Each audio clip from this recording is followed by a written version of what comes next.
जो अभियोग गुड़िक भितर अर्थात 2,69,394 अभियोग मध्य 2,33,344 अर्थात 87% अभियोग समाधान मुख्यमंत्री अभियोग शुणाणी प्रकोष्ठ माध्यम जो अभियोग शुणाणी होची आज होची ताहार 20तम पाड़ी। आज आम मंत्रिमंडल 10 जन वरिष्ठ सदस्य ये अभियोग शुणाणी रे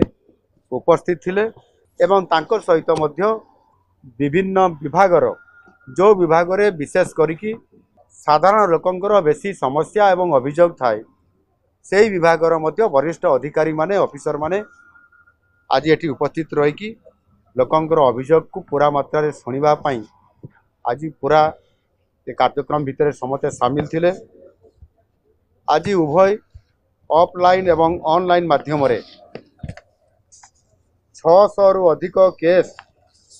आमर हस्तगत होता एवं सेमानकर सहित 1-to-1 आलोचना करी आवश्यक पदक्षेप नेबाई एवं किसी समस्यार मध्य त्वरित पर्यायर आज ही तार समाधान कर दि जाए। यह पूर्वर 19टी जो आमर अभियोग शुणाणी थिला से जो माने ये अभियोग प्रकोष्ठ को प्रत्यक्ष भाव में आसी सेमानक भितर 15,327 अभियोग एवं से 14,519 अर्थात 95% ये अभियोग विभिन्न स्तर रे यह आलोचना करी तार समाधान करा जायछि एवं समाधान हेबा पई मध्ये तल स्तर को रिपोर्ट मध्ये जायछि। प्रतिटी अभियोग उपरे आमे गुरुत्व देई ता उपरे त्वरित पर्यायर तार समाधान करने संपृक्त अधिकारी मान निर्देश दि जाएवं से संपादन करुछंती। ये अभियोग सहित मु आगु भी आपण पाखे कही केवल सूचना देवा कथा जे ये अभियोग लोकंकर जिते सबु समस्या आसुची सेते सरकार निष्पत्ति अनुसार जिला स्तर में जिलापाल माने एवं तांकर अधिकारी मान सहित प्रति सोमवार एवं सेटा रोटेशन सिस्टम रे विभिन्न ब्लॉक रे मध्य ये अभियोग कार्यक्रम रखा जाउची एवं सेमानकर समस्या एवं अभियोग गुड़िक शुणा तार व्यवस्था मध्य करा जाउची। जिला स्तर से भाई भाव में गत जुलाई 1, 2024 मास शेष सुधा जो ग्रहण करा जायथिबा जो अभियोग गुड़िक भितर अर्थात 2,69,394 अभियोग मध्य 2,33,344 अर्थात 87% अभियोग से समाधान करा जायछि एवं जो गुड़िक भी तल स्तर को रिपोर्ट आनिया पठा जायछि ता मध्य तल स्तर रिपोर्ट पाई तल ऊपर को ऊपर तल अर्थात ऊपर तल को जाइता तल पुणी आउथरे ऊपर को आसीबार तार व्यवस्था मध्य ये करा जायछि।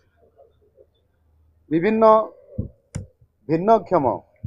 एवं जटिल रोग रे पीड़ित होइतिबा केस आज मध्य आसीथिला अन्य दिन अभियोग शुणाणी दिन परी आज 16 जन को ये केस रे निजे मु एवं मोर समस्त मंत्रिमंडल सदस्य माने उपस्थित रही ताकू आमे देखिचु एवं एठी जो आमर जो मोबेबुल जो आमर टीम थाई हेल्थ डिपार्टमेंट रो सेतरे समानंकर सिंगल विडो सिस्टम जरिया रे समानंको सर्टिफाई करिबा एवं समानंकर जो रोग एवं जहाँ आर्थिक प्रोत्साहन से साहाय्य करने कथा तांकु सर्टिफाई कला परे सिंगल विंडो माध्यम रे समानकु मध्य आर्थिक साहाय्य एवं विभिन्न उपकरण मध्य दिया जाउछि। आज सही बड़ी भाव रे 16 जन जटिल रोग रे पीड़ितंकर पई सिंगल विंडो सिस्टम जरिया रे 14,50,000 टंकार चिकित्सा सहायता मंजूर करा जाइछि जोटा कि गोटे बहुत भल खबर। आज आसिले आज तांकु टीम माध्यम रे तार परीक्षा निरीक्षा करागला सर्टिफाई करागला ये जो सिंगल विंडो सिस्टम माध्यम रे आज ही आर्थिक मंजूर करागला एवं समान को कागज दियागला एवं ताकु अर्थ मध्य तांकर अकाउंट को पठाई देवार बार्ता मध्य करागला। एणु निश्चित भाव में आम सरकार लोकंर सरकार हिसाब से सबु बड़े अभियोग को गुरुत्व आरोप करवा एवं जिते प्रस्ताव आसुची जो समस्या आसूची ताकू ग्रहण करी तार आशु समाधान करने मंत्री परिषद समस्त मोर वरिष्ठ सदस्य माने एवं ता सहित मध्य अधिकारी माने बहुत समय धरी ये कार्यक्रम को निरंतर भावे आमे जारी रखुछु एवं यही भली भाव में आपण जानिछंती विभिन्न समय रे जो प्राकृतिक विपर्यय आसु अदिनिया वर्षा आसु विभिन्न प्रकार घटना घटू से आम सबु बड़े बन्या समय रे आपंकर बात्या समय रे मरुड़ी समय रे अदिनिया वर्षा समय रे एभली भाव में सबु क्षेत्र में सरकार आगुआ भाव में प्रस्तुत होकर यार आशु समाधान करने बाहरी आमे गत वर्ष मध्य से ही भाव में अदिनिया वर्षा जहाँकि आमर डिसास्टर मैनेजमेंट रिलीफ कोड रे स्थानित नथिला ताकू सहित रेवेन्यू मिनिस्टर सहित एवं अन्य मंत्री मान सहित भी आलोचना करी आमे तार रिलीफ कोड रे आवश्यक संशोधन करी मध्य समान को क्षतिपूरण बाबद में आर्थिक सहायता सरकार ये डिसास्टर मैनेजमेंट तरफ एसआरसी तरफ आम जोगे एणु निश्चित भाव आम सरकार एक सहानुभूति समवेदना और हृदयतार सहित काम करुथिबारु लोकंकर आस्थाभाजन एवं भरोसा आज आम सरकार हो पारिछंती एवं आगामी दिन मानकरे मध्य आमे एई भली भाव में ये मुख्यमंत्री अभियोग प्रकोष्ठ को मंत्रिमंडल समस्त सदस्यों उपस्थिति रे जो स्तर में आम जाऊँ एवं जी रिजल्ट सेम टाइम रे आमे केस को आमे ग्रहण करी विचार करी तार त्वरित समाधान करी आमे ताकू मध्य केस को डिस्पोजाल करूछु से दृष्टिकोण आम सरकार एथिरे संपूर्ण भाव में समस्या धारण करिथिबा गरीब दिन मजूरिया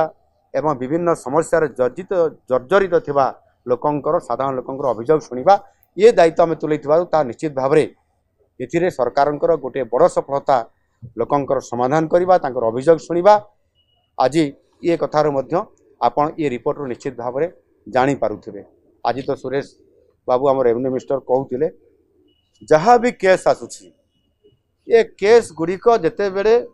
सीधा सड़क भाव में लोक माने मुख्यमंत्री पाखरे वरिष्ठ मंत्री मानकर पाखरे तांकर वेदना तांकर समस्या तांकर अभियोगटी जिते बेले से कही दौरान डिटेल कहते सेते बड़े ही तांकर मनरे जो भावना था जे मु लोकंकर सरकार पाखु गले न्याय पाइबी आउ सेथिरे मध्य से खुशी व्यक्त करुछंती एवं सेमाने मध्य हमको धन्यवाद भी दौरान एवं आमे समान को यही भली भाव में निरंतर सेवा प्रदान करि चलिबो। आम सरकारंकर सबठारु बड़ काम है सेवा करिबा विकास करिबा ओडिशा को समृद्ध करिबा से पथरे ओडिशा आगे चली। धन्यवाद।